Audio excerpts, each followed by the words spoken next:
A conversa de hoje vai ser com o treinador da Seleção Brasileira, o Tite.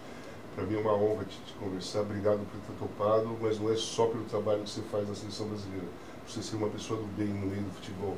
Eu acho que quanto mais pessoas do bem entrarem no futebol, tem que sair aquela imagem que jogador de futebol tem que ser malandro, que a história do futebol tem que ser de malandragem, tem que se levar vantagem. Não, tem que ser competente, honesto. Eu acho que você é uma dessas pessoas. Muito obrigado por topar conversar comigo. Obrigado pelo convite, Cássio. Obrigado. Qual patamar você coloca o treinador Tite hoje no cenário mundial do futebol? Eu posso dizer, Cássio, que o complexo de vira-lata eu já tive. Eu já tive no início da minha carreira e olhava para fora e ainda acredito que nós, de uma forma geral, a gente ainda tem. A gente deixa de valorizar os grandes profissionais, não só na área de técnica. Eu preciso estudar para saber os sistemas e como o sistema se mexe. Não é só o 3-5-2, não é o 4-4-2, não é o 5 defende 5-4-1, 4-4-2 com losango. Eu preciso saber isso, mas eu preciso saber da dinâmica, das movimentações, eu preciso ter da parte teórica para poder passar essa informação para o atleta. Faz essa função, porque depois tu retorna aqui, aí sem bola tu vai cumprir essa função. Eu preciso disso tudo. Trabalhei muito ao longo do tempo, li muito, observei muito, continuo, porque preciso disso para a minha evolução. Porém, eu não sei que lugar eu estou, não me preocupo também, me preocupo estar em constante crescimento, trago pessoas próximas a mim com pensamentos novos, por vezes diferentes, oxigeno a minha comissão técnica.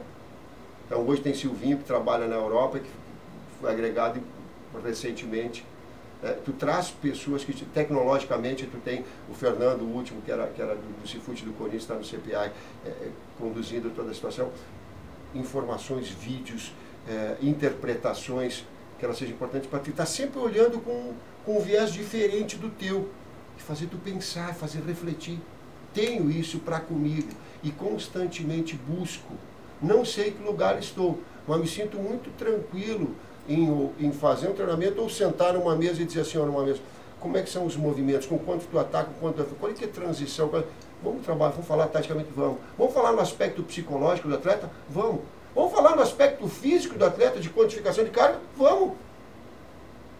Me sinto, sim, muito tranquilo para fazer esse debate com qualquer que seja o viés do futebol.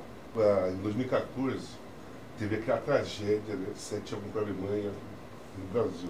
Você assumiu a seleção brasileira numa situação, num caos como estava. Você colocou, você conseguiu, junto com os jogadores, obviamente, recuperar o prestígio, o respeito, colocar a seleção brasileira no patamar que ela merece, né? Mas aquele fantasma do 7-1 existe ainda. E é um fantasma de uma equipe que se prepara muito, tem uma história. A seleção alemã já tem 3 times, ela vai para uma Copa do Mundo, ela jogou as confederações com uma e jogou a Olimpíada com outra, né? E você vai cruzar com a Alemanha, não naquele amistoso em Berlim do ano que vem, você vai cruzar possivelmente na Copa do Mundo do ano que vem. Você vê essa diferença de preparação de longo tempo, de longo prazo que a Alemanha tem para o Brasil, ela te assusta, assim, de uma certa maneira. Você fala, pô, eu vou trombar com esses caras de novo. O cara tem um leque de escolha para fazer um time enorme, e eu estou construindo esse leque. Você está construindo, você já está com um bom leque, mas não é nem perto daquilo que a seleção da Alemanha tem, né? E paralelamente a isso, eu estou me construindo enquanto técnico de seleção. Exatamente. Eu estou me construindo. Você está sendo vacinado, né? Aquele negócio. Você já tomou a vacina de aceitar, você tomou a vacina de ganhar o primeiro jogo, você tomou a vacina de sair do caos e ser primeiro, tomou a vacina da derrota. Você perdeu um jogo, coisa que não tinha acontecido. Só que você não perdeu ainda num jogo oficial que vale alguma coisa. E uma derrota num jogo oficial pode ser uma derrota que te elimine de uma Copa do Mundo. E essa preparação é justamente essa também, me reinventar enquanto técnico. Eu estou procurando e buscando experiências maiores. Por que eu estou falando isso? Uma grande oportunidade vai ser no amistoso mesmo, não sendo oficial, mas ele tem um cunho.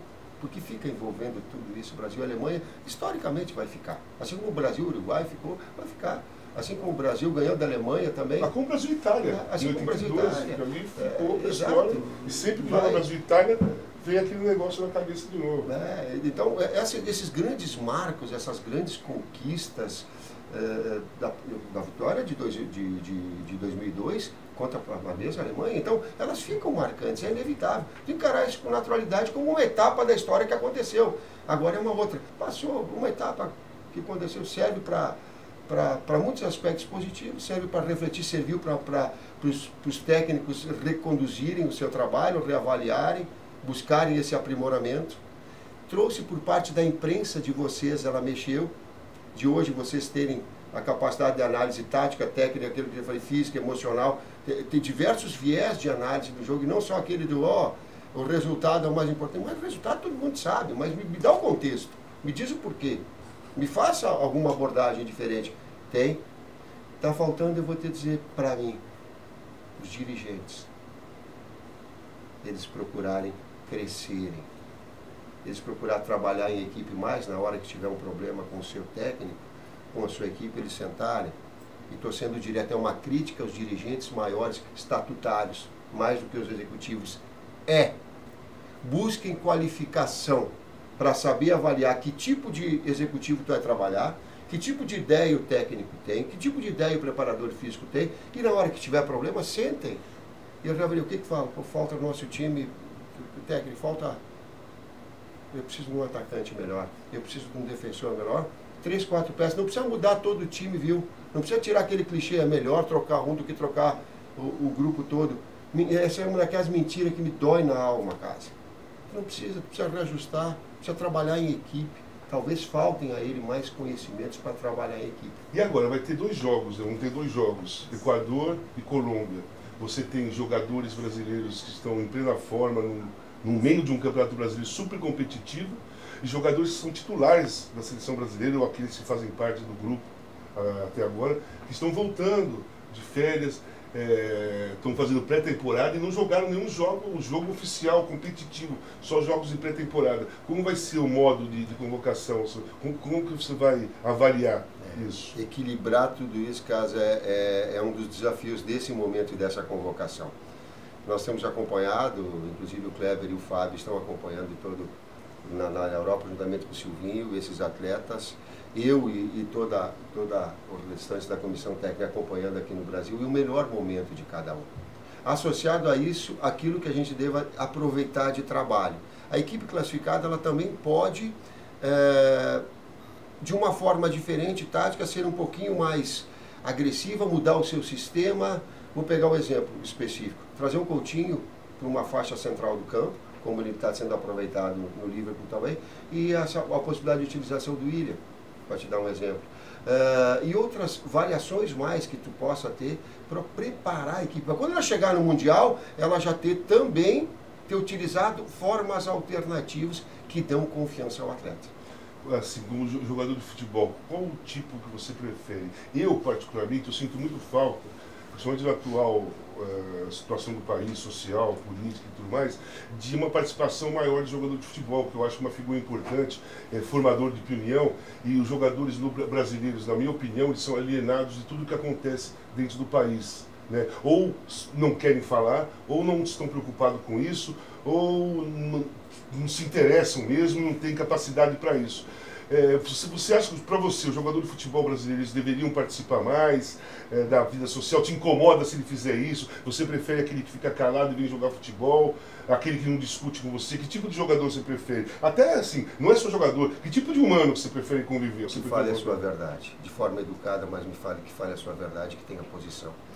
Eu entendo que o atleta, ele não é alienado, ele tem a sua opinião, ele observa mais os atletas que estão aqui no Brasil e que acompanham o nosso dia a dia, eles têm uma noção e têm uma opinião formada a respeito. Eles não participem, né? Aí está um outro detalhe. Talvez a coragem de externar suas opiniões, aí ela se fecha um pouco mais, ela freia, ele fica focado. Agora que eles têm uma opinião e que tem um conceito fechado de fora, eles têm. Você, ex-jogador de futebol, por ter participado de um movimento importante, foi a democracia corintiana, num período delicado com a ditadura militar, não sei se é uma exigência minha, assim, injusta, mas eu sinto falta de pessoas da minha classe social, né, jogadores que participem de mais coisas. Por isso que eu te fiz essa pergunta. Eu gostaria muito de ver um cara da minha classe social que fosse lá e me representasse, entendeu?